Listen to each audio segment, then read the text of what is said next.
So this is a nice soft filling, so it's easy to squeeze out. I like to make about a 1-inch wide round of filling. And then I spray the sheet to keep it moist. And then I fold over the other sheet.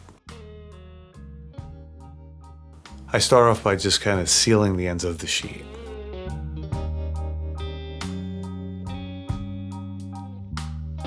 And then I use a 1 1/4 inch ring mold, the other side to flatten the air out of the sheet of pasta. You're not slicing it, you're just using the other side of it to just kind of seal it up. Then I use a 2-inch fluted ring mold to cut the rounds out. Then for this ravioli, I like to make a little bit of a dimple right in the middle, simply to hold the sauce. You can make the dimple at the end or right before you punch out the rounds.